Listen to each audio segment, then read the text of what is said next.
Okay, so welcome everyone to today's talk. The INFJ search for a soulmate, a big topic, big question. So before we get into that, you've all heard of the word soulmate, and you're probably wondering what it is or where it comes from. So I'm just going to give you a brief description of what the soulmate is in a couple of definitions, so at least we're all on the same page as to what the idea behind it is. So one of the first definitions comes from Plato, a Greek philosopher. And in Greek mythology, he was talking about Greek mythology and how humans are originally created with 4 arms, 4 legs, and 2 faces. And fearing the power of Zeus, there's one named Zeus, like the god, the Greek god. If anyone watched Wonder Woman, you probably heard of Zeus. So he found there was too much of a threat. So he decided to split the human being with 2 heads, 4 arms, 4 legs into 2. He condemned them to spend the rest of their life searching for each other, looking for the other half, as the colloquial saying goes.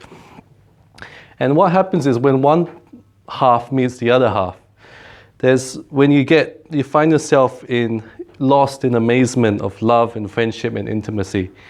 And the 2 halves, because they were part of the same person before, belong together. And they don't want to be separated from another, even for a moment. So the idea of this person completes me comes from this soulmate idea. Originally, you were one, but then you were split, and so you found your other half.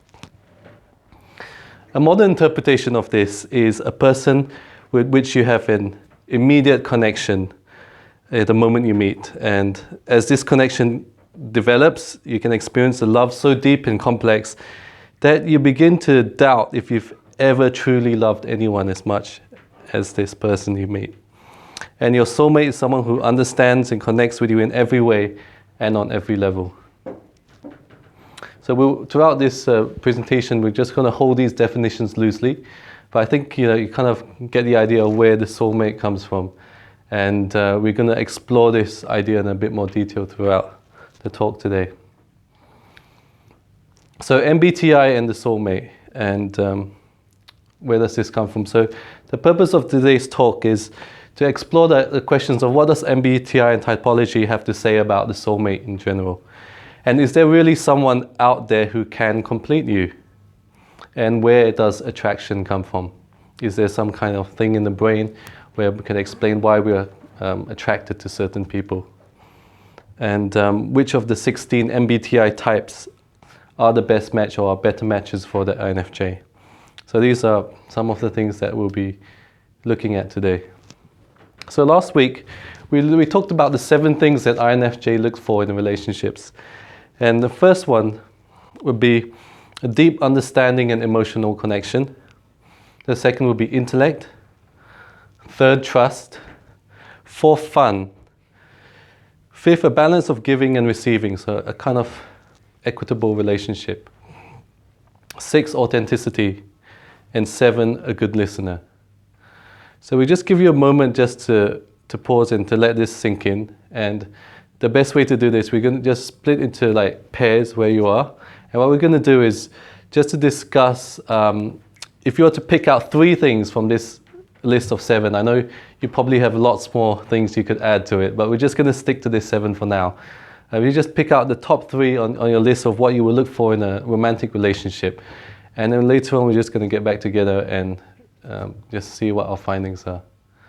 Okay, so this is going to be pretty interesting. It's never before has a poll of INFJs been done in real life, because it's pretty hard to get INFJs together in one place. So it's quite interesting to see our findings on what we have here. So you keep in mind the top 3 don't change because of other people. I know INFJs extroverted feeling will like to keep harmony. You don't want to stand out, but keep your top 3. Don't let anyone change it in your mind. And we go through them systematically. So hands up for first, deep understanding and emotional connection. Wow. Wow, unanimous. Well, there's 8 votes there. Wow, that's quite something. Second one, intellect. Okay, three with intellect. What your choice is correct. 3 for intellect. Number 3, trust. 3 votes for trust. Fun, 4. 1, 2, 2 for fun. Oh, you guys have a lot of fun already. 5, balance of giving and receiving. So you don't get burnt out. You're not always the one committing to a relationship, which is what a lot of INFJs do, especially older INFJs. Okay, with 1. 6, authenticity. 3. So you want the person to be genuine, not any false pretenses, and really who they are with you. 7, a good listener. Okay, we're back on 4. It's quite interesting. So unanimously deep understanding and emotional connection. That seems unanimous. The rest are a bit scattered. Good listener, authenticity. That's quite interesting, because we'll find as we go through the different types that some of them are able to give you some of these, and some are not as able to naturally be able to meet some of these needs. So we're just going to keep that up for reference. So that's pretty interesting, pretty balanced, apart from the first one.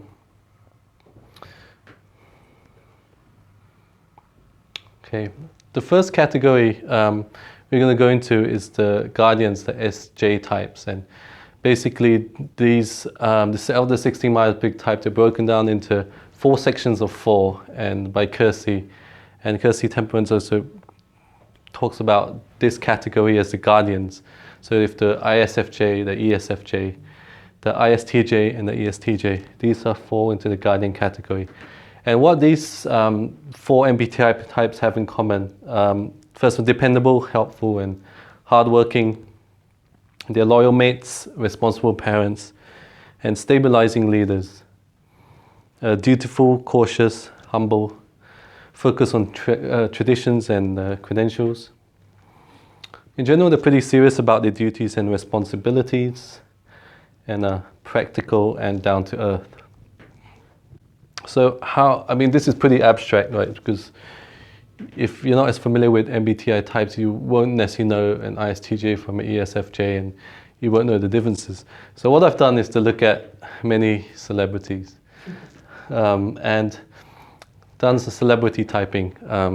And just the methodology about how I got into this, I looked at celebrity types that have been conducted. I conducted celebrity typing by watching interviews and talks and what each celebrity has written and what people say about them.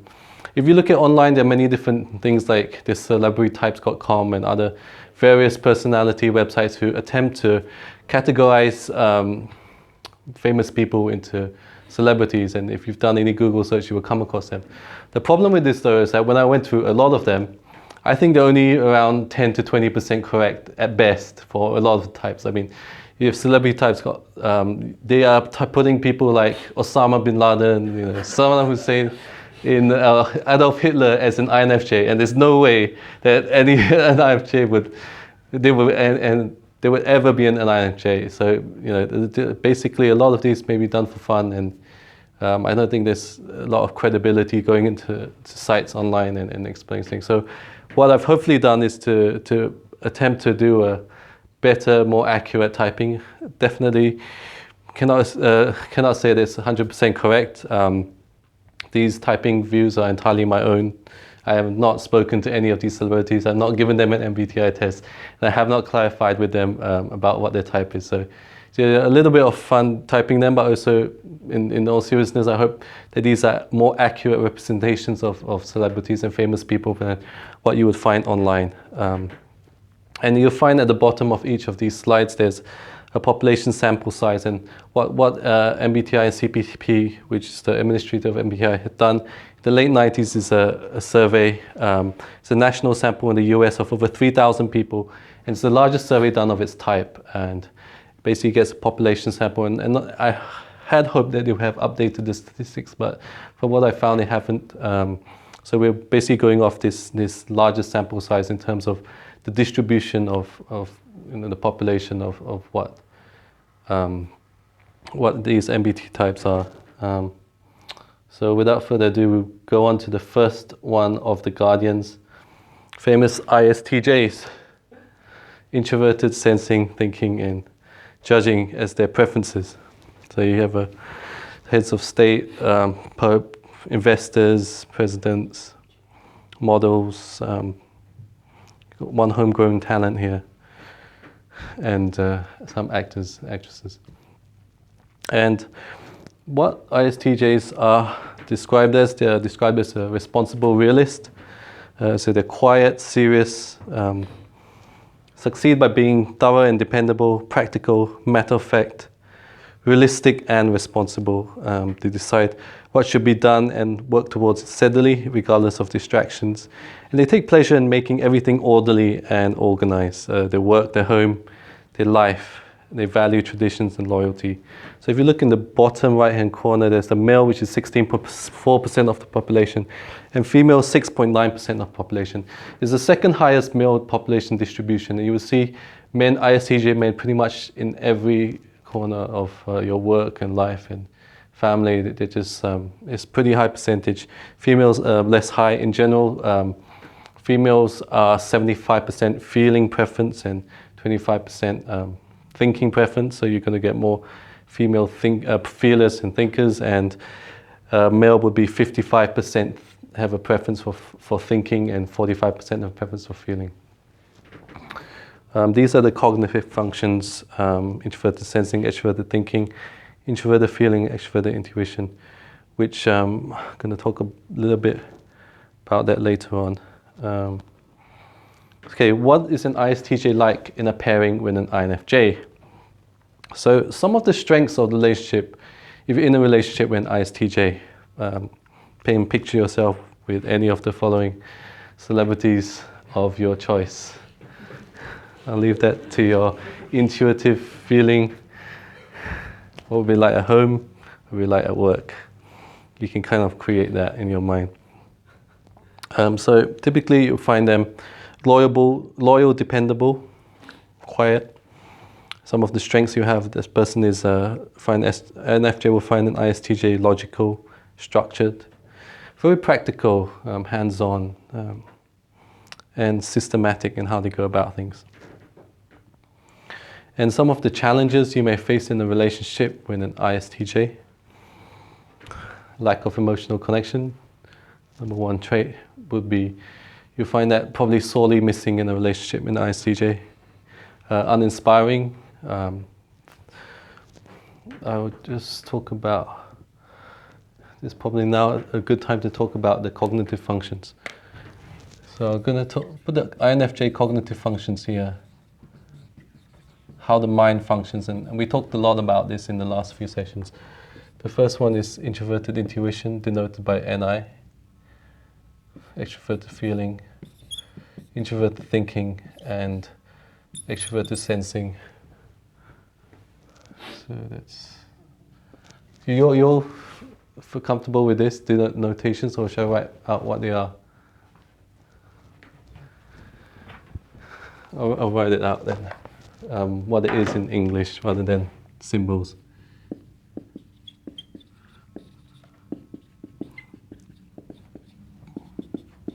Extroverted feeling,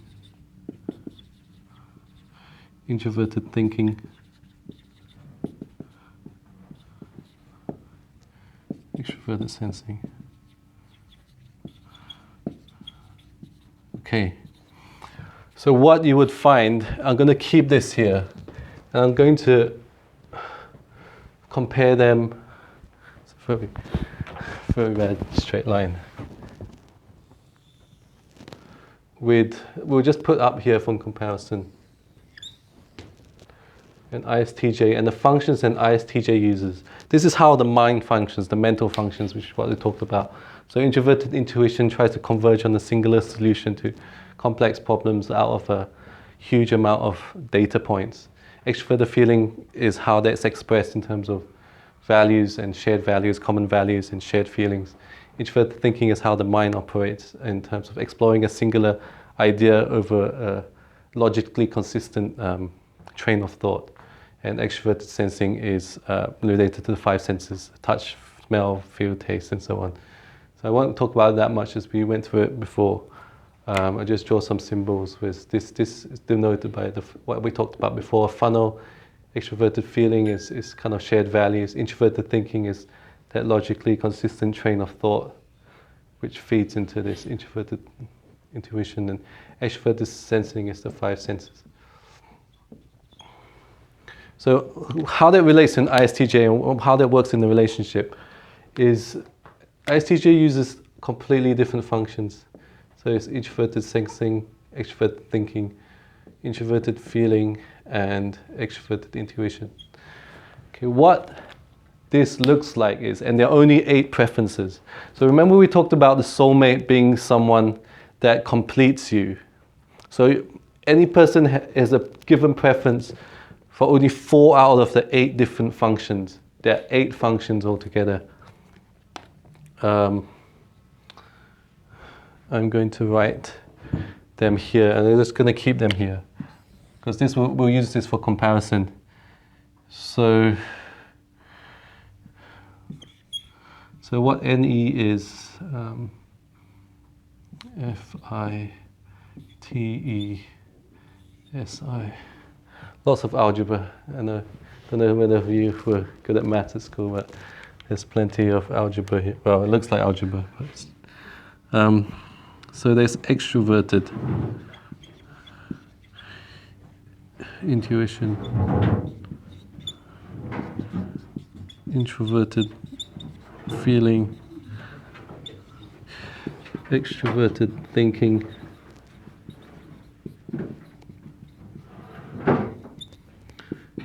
introverted sensing.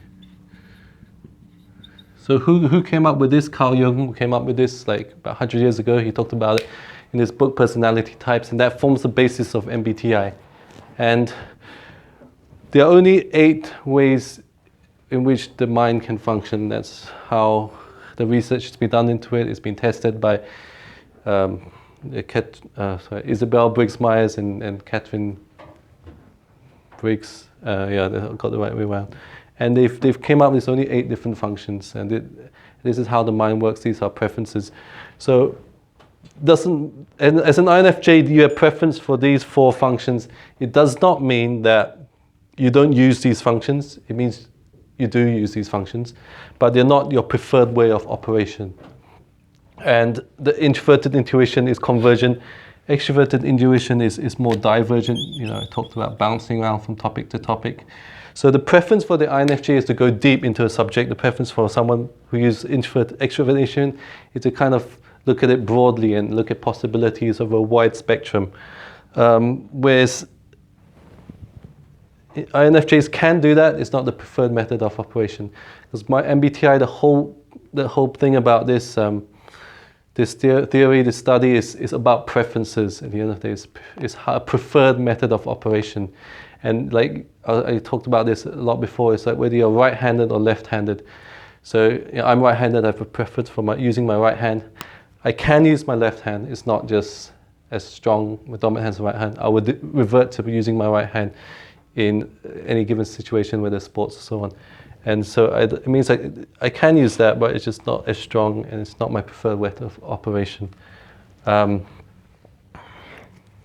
So the whole idea of the soulmate is linked to this, and I'm going to spend a while talking about this. So if you look at strengths, I talked first, second, third, and fourth. So if you look at strengths, and I'll denote that by a bar. It's like a power bar or something. This is the most powerful part of an INFJ. Is how powerful it is. And the second would be feeling. The length of the bar denotes how strong these functions are. Introverted thinking, extroverted sensing. So what does this have to do with the soulmate and MBTI? So what this now talks about is the soulmate is the idea is that you're not complete in yourself. You're looking for someone else to complete you. And so you're not fully developed in all your functions. Nobody is. No one can be. So if you're looking to someone to complete you, you'll be looking for something like this. Someone who has this part you're missing, right? You kind of fill that in. You want this part, someone who can fill you in here. Sensing. Someone who has these missing pieces that will make you a complete whole. It is one of the ideas behind the soulmate. The problem with this, each person has only main preferences for 4. I mean, if I was to talk about the strength of these preferences, they're probably like way down. I mean, this is probably like nothing. So you can't really complete that. Well, just make it a bit more. This is some of the, I mean, there isn't any way of defining these functions that accurately. It's hard to compare, whether this bar is shorter than this. But that's one of the theories behind it. It's kind of a descending in order of strength. So introverted intuition, then feeling, thinking, sensing. You go back to intuition, feeling, thinking, sensing. It's the 8 different functions of an INFJ. And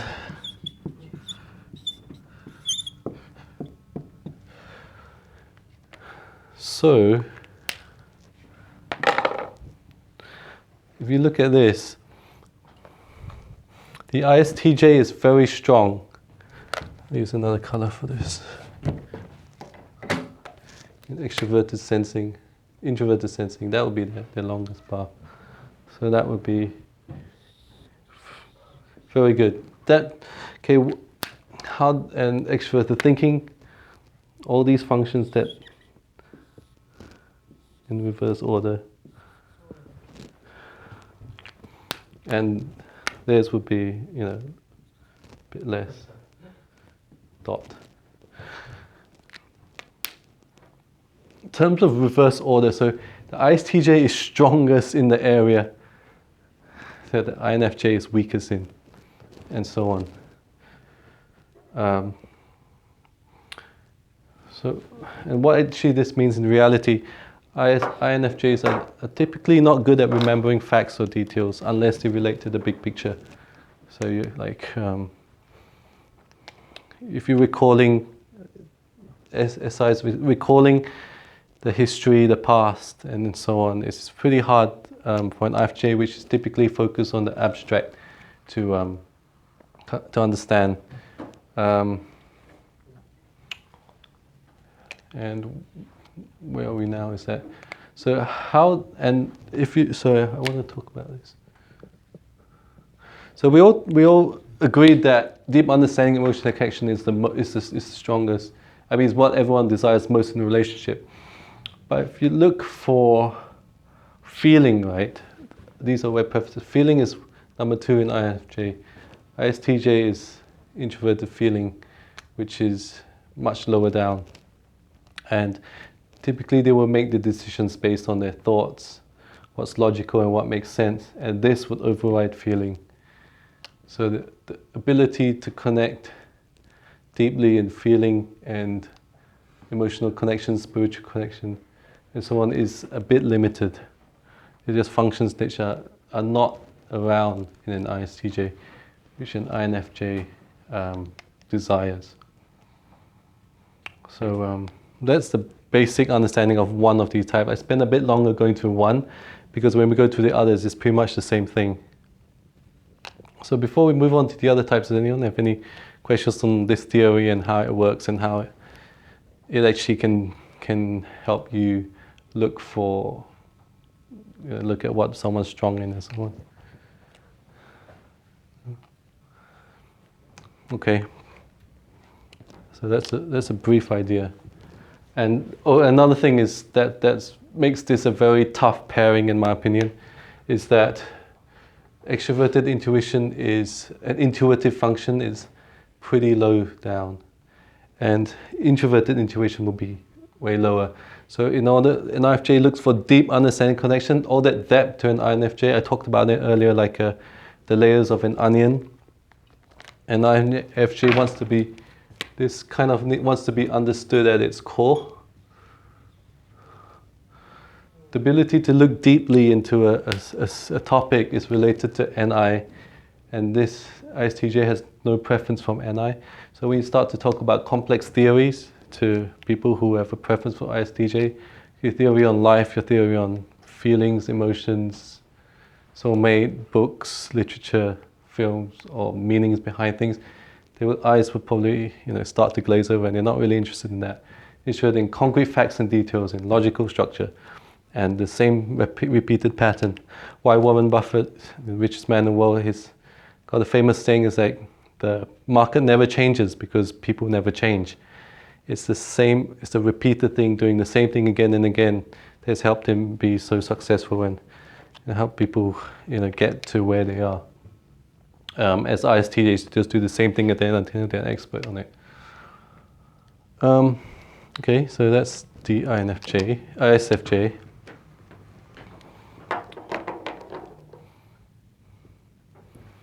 Look at some ESTJs here.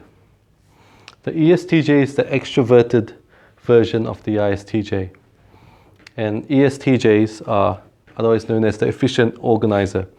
They're practical, realistic, matter-of-fact, decisive, quick to move to implement decisions. They organize projects and people to get things done, focus on getting results in the most efficient way possible. They take care of the routine details. They have a clear set of logical standards and systematically follow them and want others to do the same. So they can be forceful in implementing their plans. If you look at the cognitive functions of an ESTJ, it's going to be pretty much the same as an ISTJ. If I just write this in green, so you just have T.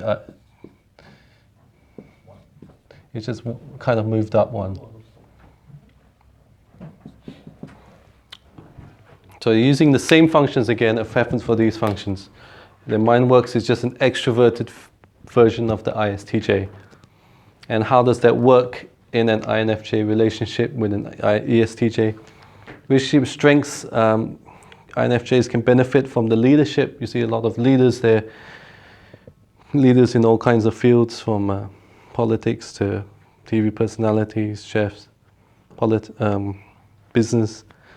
They're tough, problem solvers, practical, concrete, and they're pretty much at home in the world. The INFJ finds it hard to relate to the world, may end up hiding a lot and not come out. With an ESTJ, the extroverted personality can bring an INFJ out into the world and have them experience things and kind of benefit from the confidence an ESTJ man or lady has in their life.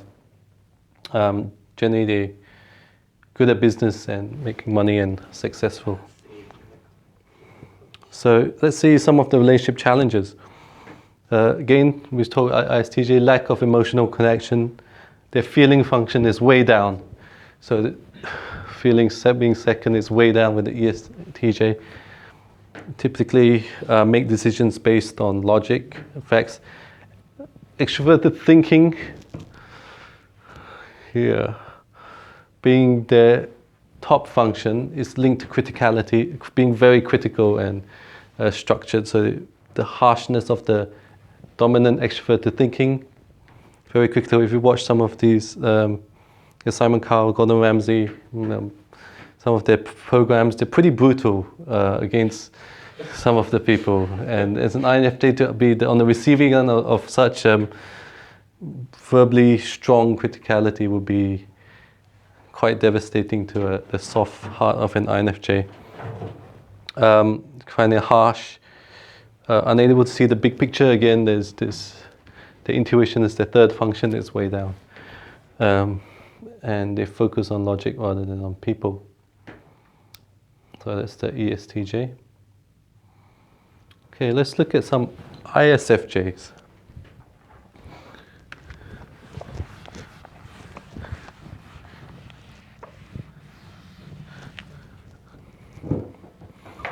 What are ISFJs like? Okay, we look at the statistics first of all. Male is 8% of the population, female 19%. This is by far, according to the survey, the most common female type. You'll see them everywhere, almost 1 in 5. The ones I picked out are celebrities, but you pretty much find them in every corner of the world doing all kinds of things. And pretty similar for men, you find them also in helping professions like nursing and so on. And ISFJ is known as the practical helper. They're quiet, friendly, responsible, and conscientious, committed and steady in meeting their obligations, thorough, painstaking, and accurate. And they're also loyal, considerate, notice and remember specifics about people who are important to them, and concerned with how others feel. They also strive to create an orderly and harmonious environment at work and at home. How does this work in the cognitive functions? Okay, if you're wondering about what's the main difference between ISFJ and INFJ, it will be revealed. I'll do it in blue. So you look at the cognitive functions, keep the INFJ ones up here for reference. ISFJ leads with introverted sensing, extroverted feeling, introverted thinking, extroverted intuition. What you have in common and why these are common mistypes, these two functions, the second and third function, are pretty much exactly the same. It's a preference, extroverted feeling, extroverted thinking stuff. Only difference is the first function and fourth function. Again, it's meant practical facts, details, dates, routine. It's what the ISFJ is much better at doing. And also being sensing, typically, and sensing is related to the 5 senses at the most basic level. And ISFJ much better at hands-on activities. So you find them, people, cleaning, secretarial positions, where routine is valued, not too much thought is given, doing the same thing again and again and again. Extroverted sensing, just for example, being a cleaner or a profession such as that, requires sensing routine, the same thing again, come in, clean the room, go out, empty the trash every day. And ISFJs are very good at that. They're very conscientious, very practical, very detailed. And INFJ can do those things, but it's going to be a very taxing thing to do with the sensing function being last. I used to work in Starbucks at a summer job when I was in university, and I was actually unable to go up and down the stairs carrying lots of milk. Like day after day, that was really, really tiring and really draining for me. And it was something that requires a lot of sensing. Doing Starbucks barista is a great example. Again and again, maybe 100, 200, 300 times a day, the coffee. For me, that was like mind-numbing. And I wanted to tackle some complex problem, but there just wasn't room for that.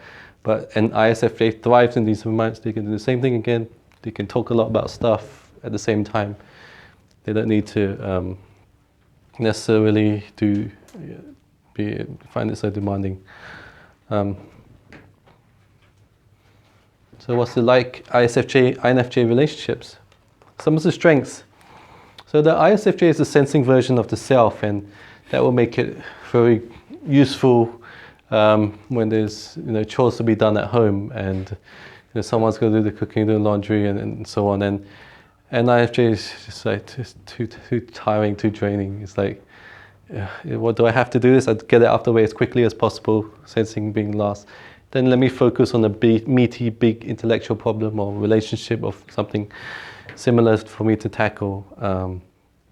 So this is a good balance. You have a sensing and intuition on the front, and you also have a common language, because extroverted feeling, you try and find the common values and common principles and common.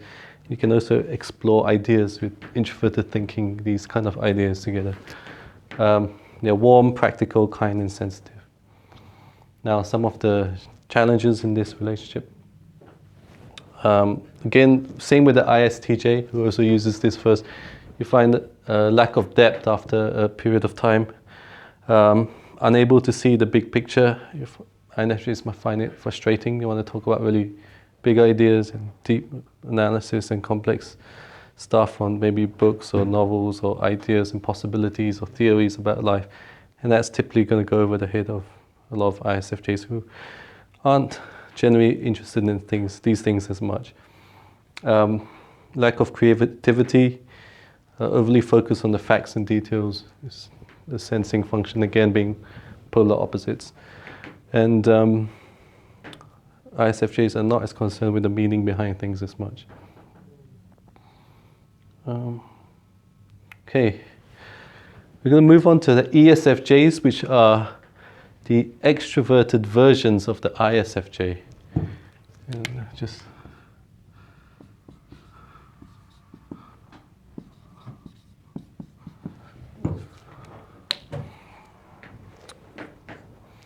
again, you look at the population distribution. It's the second most common female population, is 16.9%. Males at 7.5%. Again, you see ESFJs almost in every walk of life. The ones I picked out here are the more famous ones. So ESFJ is known as a supportive contributor, warm-hearted, conscientious and cooperative. They want harmony in their environments, work with a determination to establish it, and they like to work with others to complete tasks accurately and on time. They're loyal, follow through even in small matters, and notice what others need in their day-to-day life and try and provide it. They also want to be appreciated for who they are and what they contribute. Cognitive functions.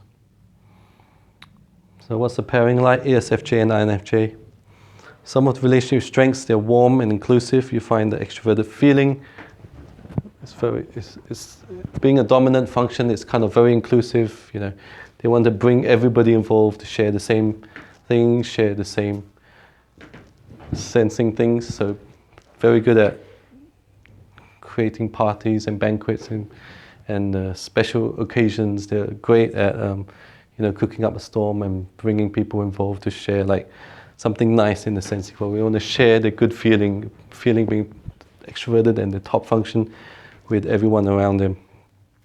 They're also loyal, helpful, seek external harmony, and systematic.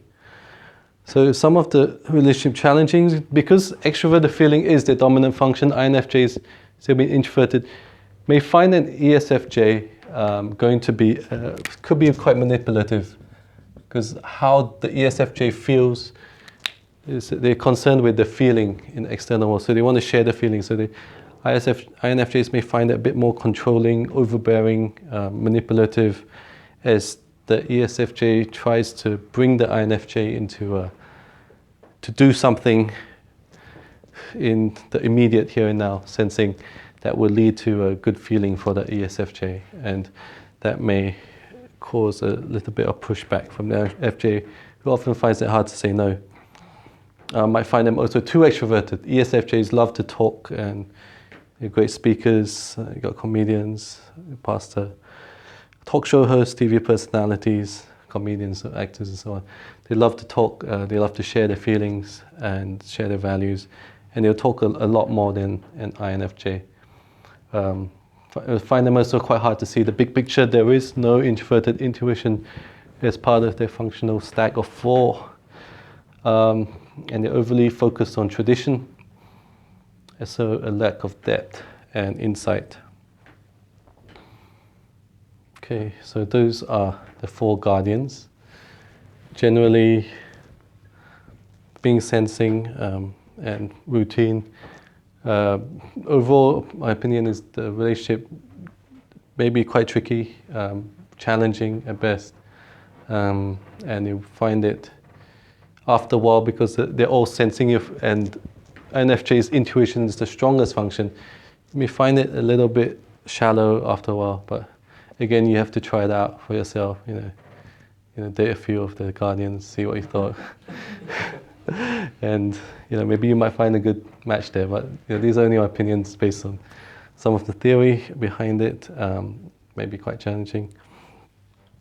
Okay, so move on to the next set of 4, which is the Artisans. These are the SP types. And some of these characteristics are, they are fun-loving, optimistic, realistic, and focused on the here and now. They're also unconventional, bold, and spontaneous. The playful mates, creative parents, and troubleshooting leaders. And they're at home in the real world of solid objects that can be manipulated with the hands. They're still very much sensing.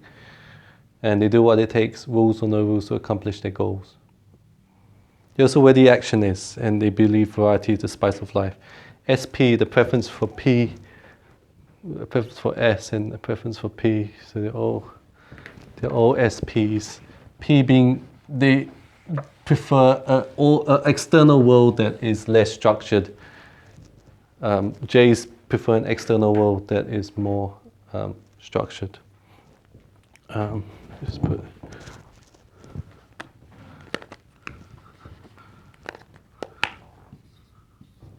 Okay. So let's look at the first set of SPs, ISTPs. So what do you notice about these people?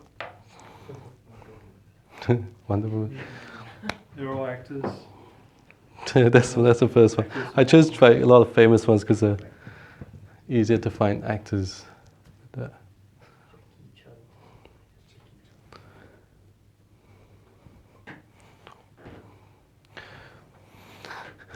So you see they're built quite physically in terms of action. They're built for action.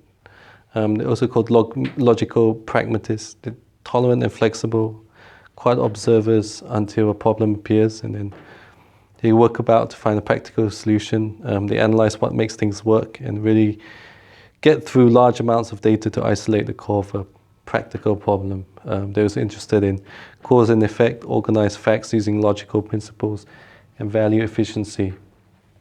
And this is very interesting. Now we look at the cognitive functions of the ISTP. Does anyone notice anything about the cognitive functions? I'm going to write them out one by one.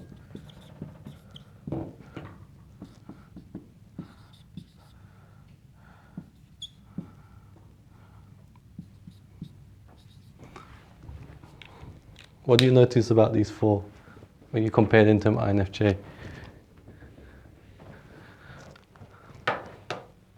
They're almost complementary. The top two are 3 and 4. And then The top two are complementary. They're the same four. Yeah. Same, just in a different order. So what does that do with the soulmate theory? And how attractive are you going to find an ISTP?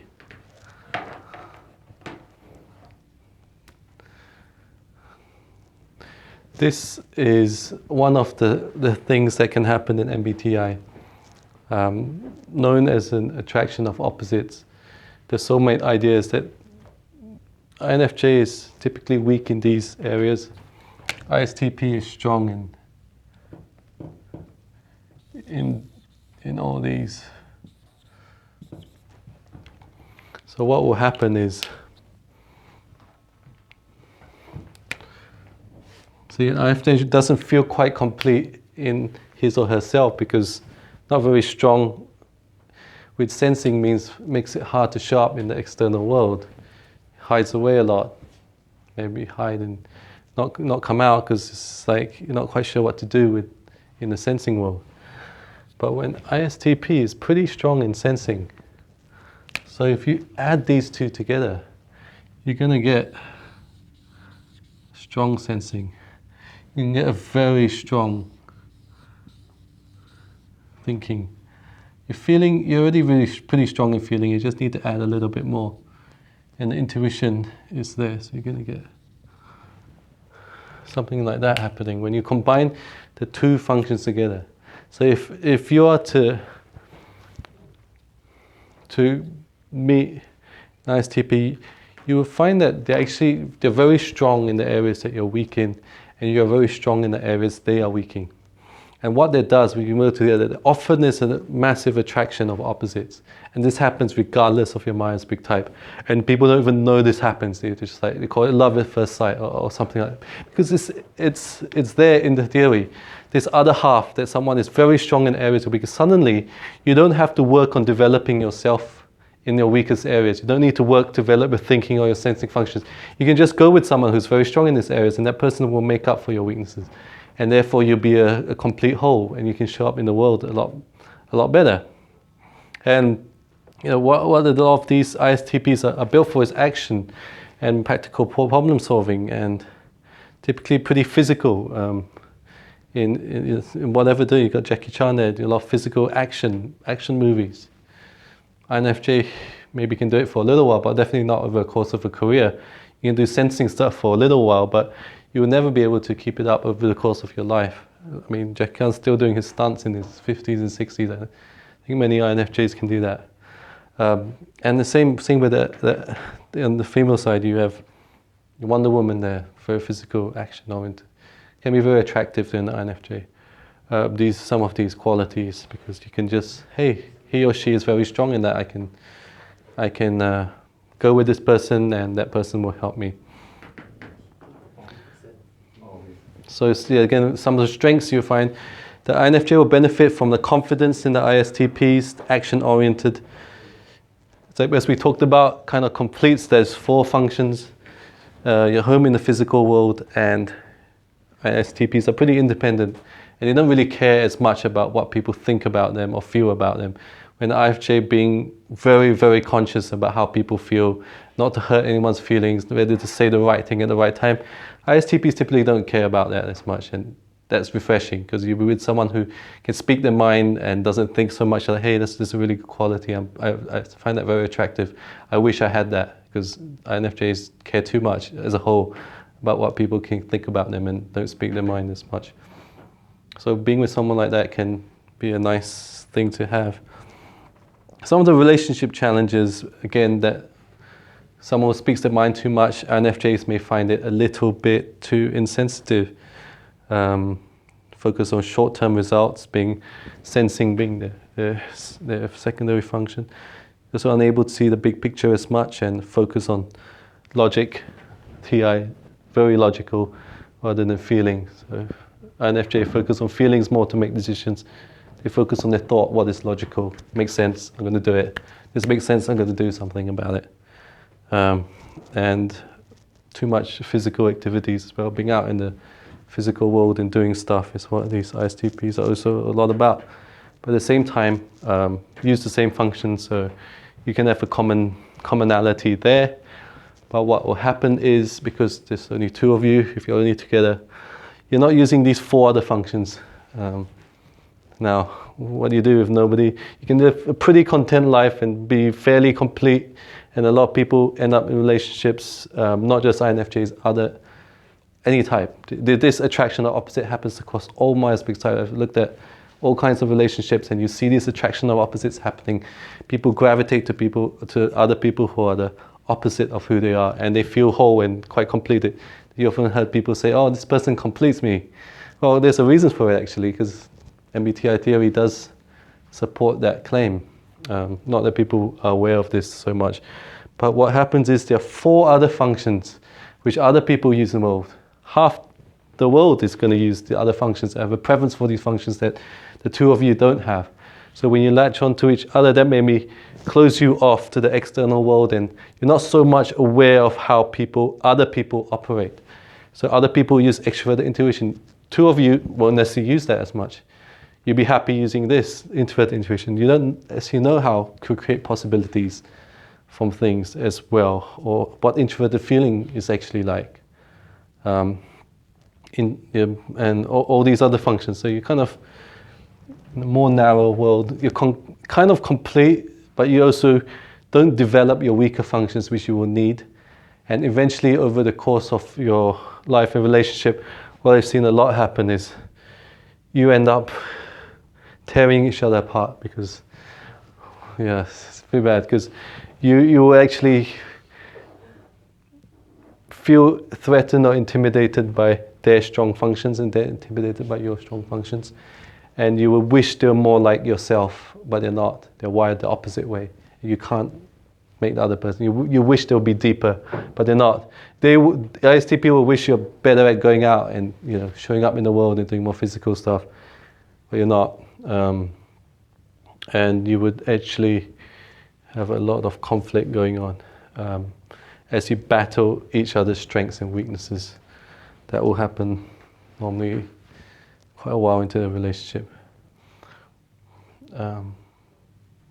So that's attraction of opposites. ESTPs, I would say, these fine fellas and attractive young women.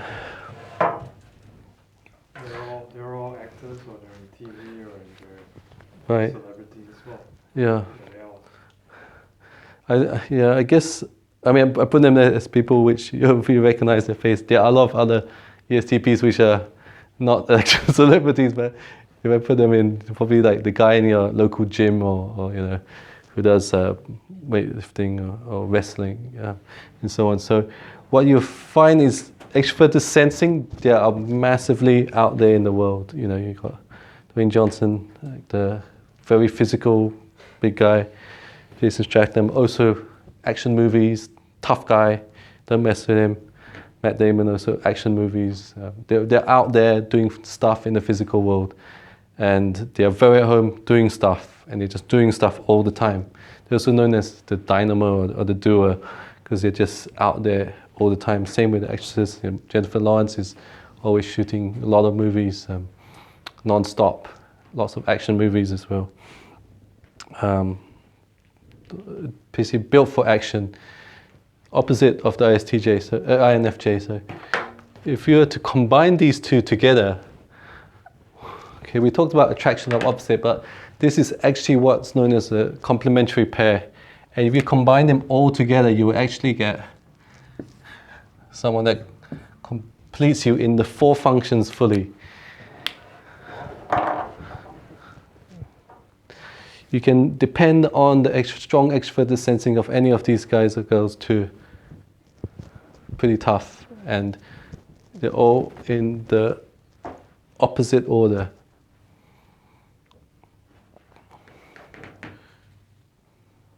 So they're practical and tolerant. They take a pragmatic approach. They're bored by theories and conceptual explanations and want to act energetically to solve the problem. They focus on the here and now, spontaneous, enjoy each moment when they're active with others, enjoy material comforts and style, and learn best through doing. So INFJs do also appreciate material comforts and style, and it's nice for an INFJ when see something aesthetically pleasing. It's a nice boost to the 5 senses.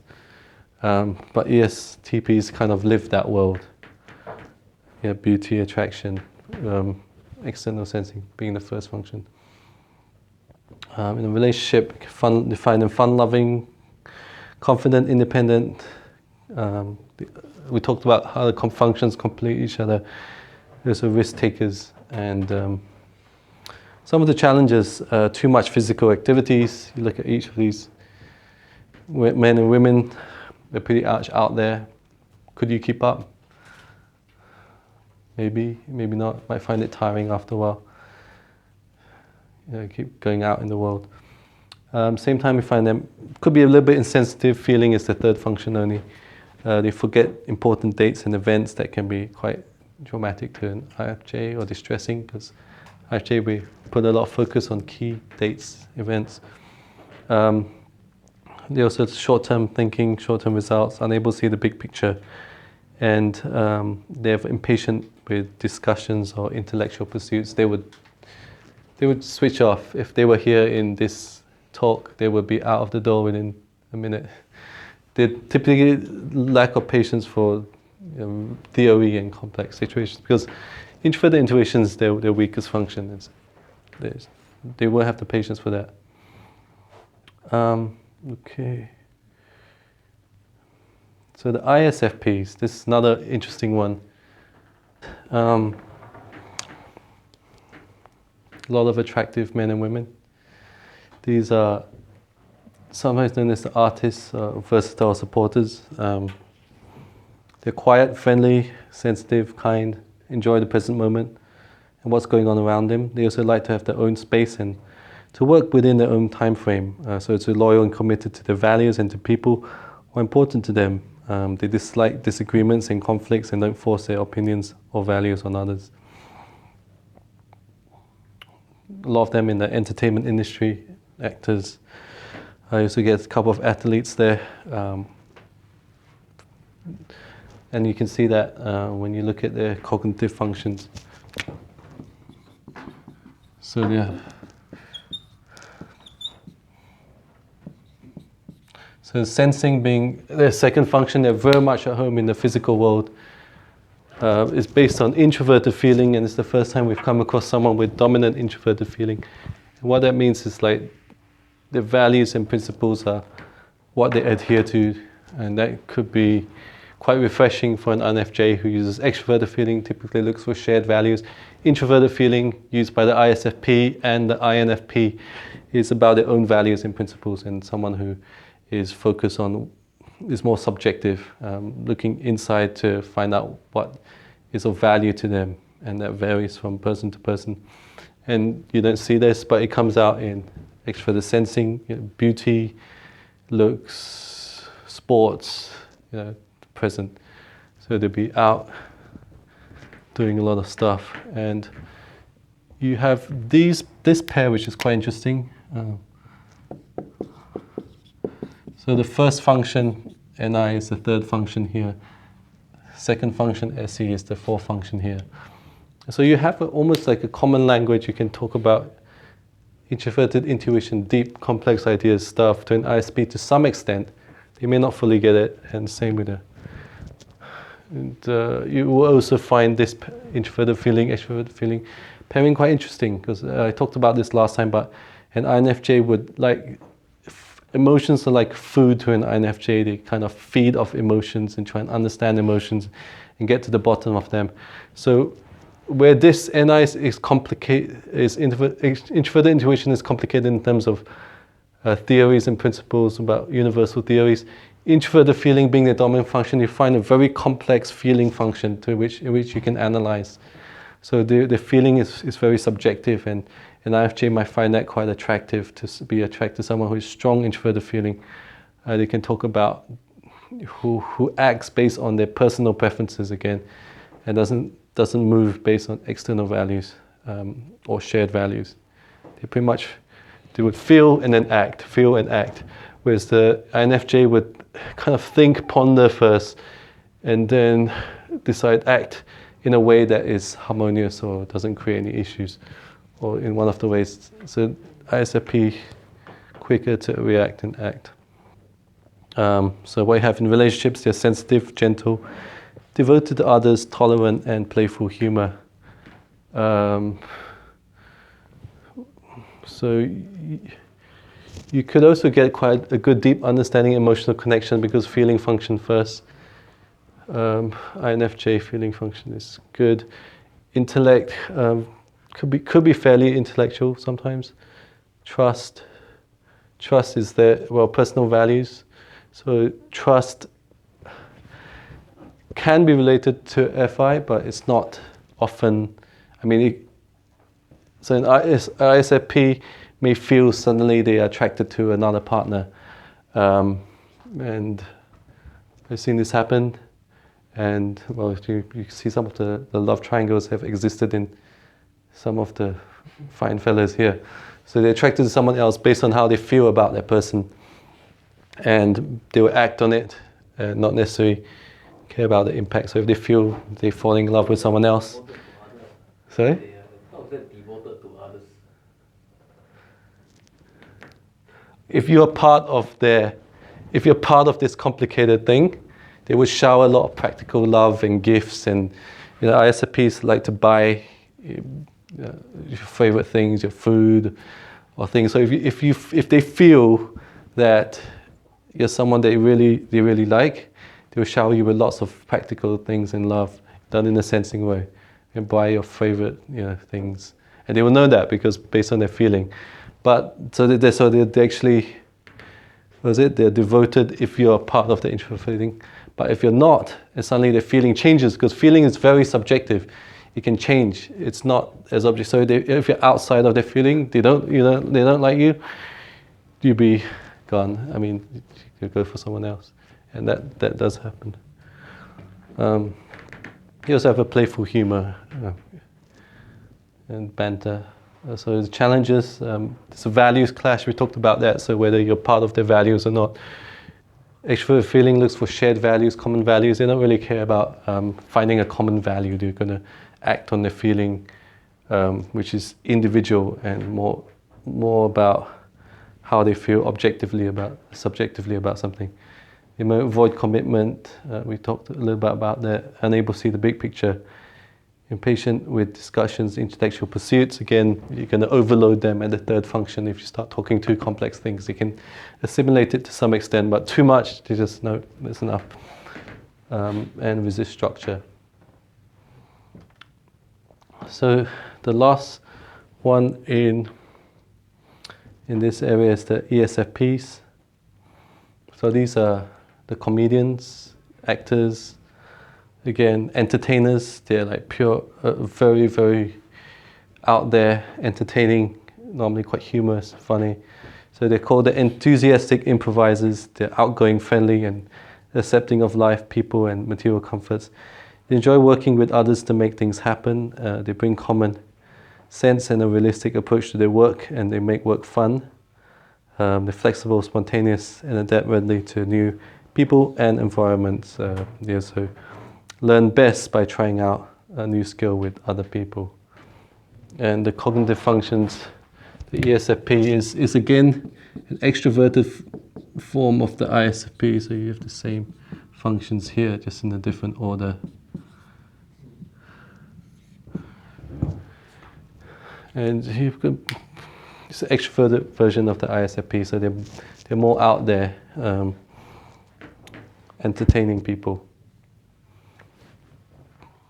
What's it like in a relationship? You'll find them pretty fun. Look at all these humorous people here, playful, resourceful, team players. They're lovers of life, which is actually something that INFJ can appreciate in a relationship, because they're always out there, they're having fun. INFJ is typically in the head, trying to figure out really complex stuff, not having fun, too serious sometimes, and just stuck in that really deep hole of something. And what an ESFP can do, being sensing based on their feeling, they'll feel like, hey, you got to get out of your head. So ESFP will take the INFJ, let's go out and have some fun. And that can drag an INFJ up from the pit of despair or despondency, which can happen. Just have a fun, just go out, have a good time. Look at all these comedians, just enjoying themselves every day. They're in the moment as well, sensing first. Intuition, long-term future plans is not something they're as concerned with. Won't bother them as much. They'll want to find a way to come out. And some of the challenges, values clash again. We talked about that with ISFP. Difference in value. These are very subjective values. How they feel about certain things that you cannot see because it's hidden. It's introvert. Too much extroverting, it'll be great. INFJ comes out of their head once in a while, but too much of that is going to be a bit draining.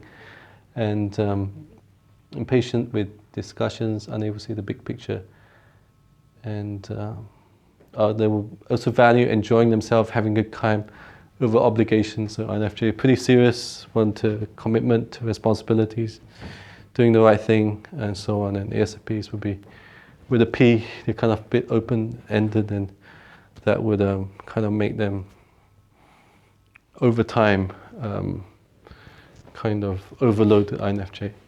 And this is another so-called attraction of opposites. We talked about that with the ESTP. What you see, if I have another color, blue. The fourth function, attraction of opposites. You may also feel that the ESFP completes you. You get that nice sensing boost going out in the world. And you have a nice attraction of opposites on the second level. Introverted feeling, extroverted feeling, introverted thinking, extroverted thinking. So you have a nice complementary, stuff. You can get a boost down here as well to your introverted feeling, extrovert thinking. You can learn about how these functions work to being an ESFP, and you also get a boost from being nice in the sensing world, someone who's confident and out there in the world. So the NF types, the characteristics of an NF type is they're enthusiastic. So everyone here can classify with an NF type, whether INFP or INFJ. Enthusiastic, trust their intuition, yearn for romance, seek their true self. NF types are also loving, kind-hearted, and authentic. Giving, trusting, spiritual, and see themselves as focused on their personal journey and human potential. They also make intense mates, nurturing parents, and inspirational leaders. And they dream of creating harmonious, caring, personal relationships. They also look for possibilities to be realized and meanings to be understood. Okay, so now let's take a look at some of the famous INFPs.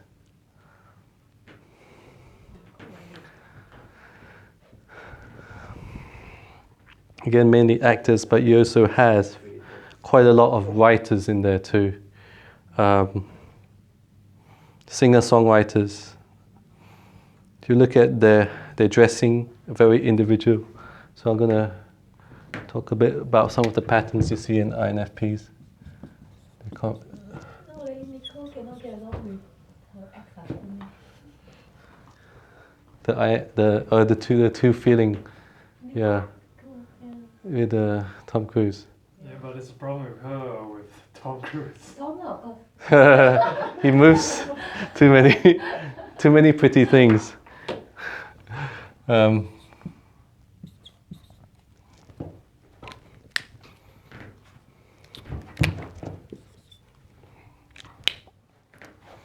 So what are INFPs like? They're known as the thoughtful idealists. They're idealistic, loyal to their values and to people who are important to them. They want to live a life that is congruent with their values. They're curious, quick to see possibilities, can be catalysts for implementing ideas. They seek to understand people and to help them fulfill their potential. They're also adaptable, flexible, and accepting unless their values are threatened. And these are their cognitive functions. This is quite interesting. I'll talk about it in a bit later, but I'll talk about some of their compatibilities.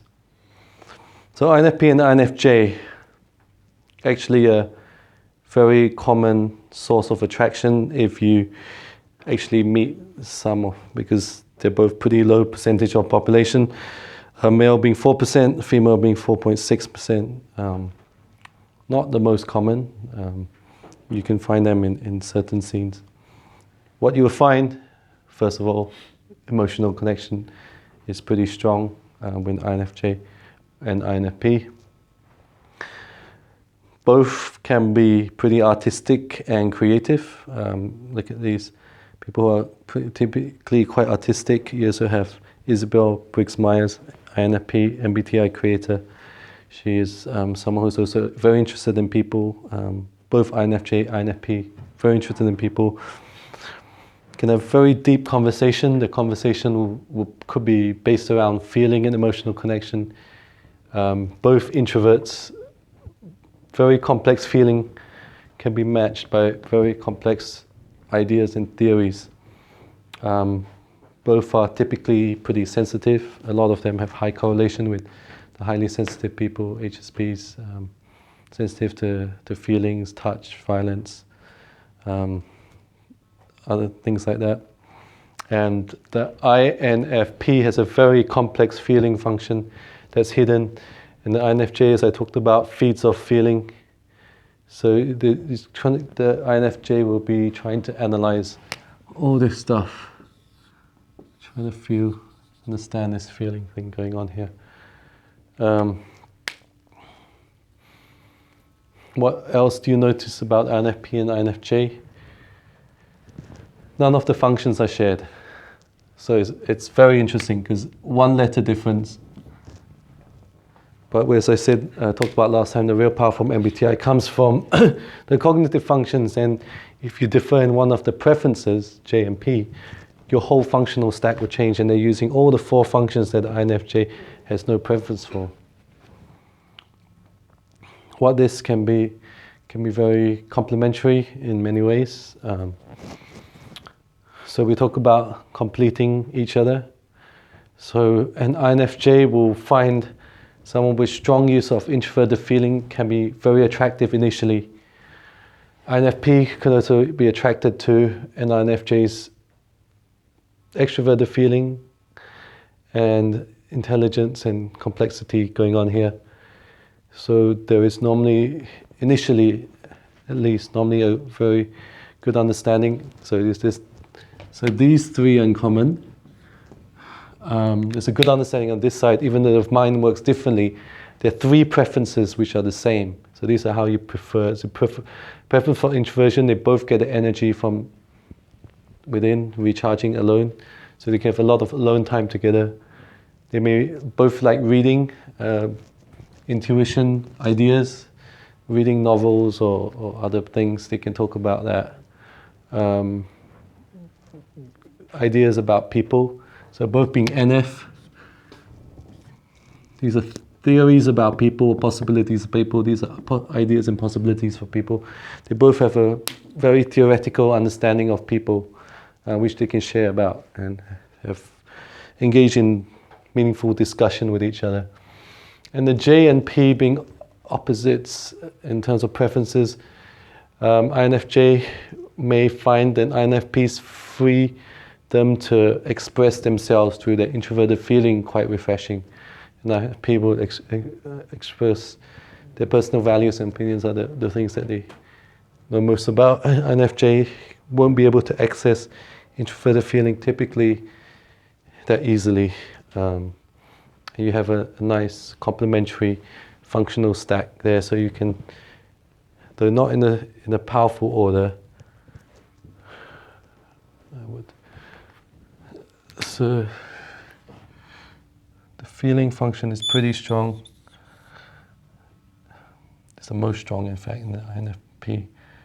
Then extroverted intuition, extroverted thinking. Third one. The fourth. Sensing is here. So you have nice complementary functions going on. Again, ideas and possibilities for people. But where some of the challenges you may face will be, because you're functional opposites, after a while you're going to realize that this person doesn't get how I'm operating in the world. I'm using these 4 functions. They're using the opposite 4. There's a cross. So initially you may have stuff in common. Over time, you find there's a massive cross in values. At the same time, introverted intuition looks at objectively at what is a single solution to certain problems, and like there's only one solution because it's a J. I want a structured external world. INFPs would be typically very more open to stuff, and being a P prefer a more open world. And they may find themselves actually being more open to possibilities than INFJ, who typically wants things to converge. At the same time, over time, an introverted feeling, unless this personal values matches with your values, you're going to have some clash going on. And it's going to be generally pretty hard to reason with logic with an INFP's introverted feeling, which is very personal, and they hold those values very dear, and what I know is they rarely budge on those values because that's their strongest point. To talk about something objectively is going to be often a challenge to an INFP and INFJ. And again, the complex theories afterward become a bit too much for the INFP, which doesn't have introverted intuition as a preference till way down. At the same time, what you would typically see, at least in the early stage of this type of relationship, is the INFJ's desire for external harmony, extrovert feeling, to please the INFP's introverted feeling. So INFP, we haven't talked about this that much. This is a judging function. They will kind of make a decision first based on how they feel about something. And INFJ hasn't really reached a conclusion about how they feel something yet, because it has to pass through to this filter here. So INFP decides something. INFJ hasn't really decided, but decides to go along with it for the sake of harmony. And that will be the case in a lot of the relationship, at least in the early stages. But over time, this compromise, again, balance of giving and receiving, will be too much. The INFJ will end up feeling they're giving too much to please the INFP, and that will kind of result in what can be a very challenging relationship in the long term. So yeah, that's it, INFP and INFJ.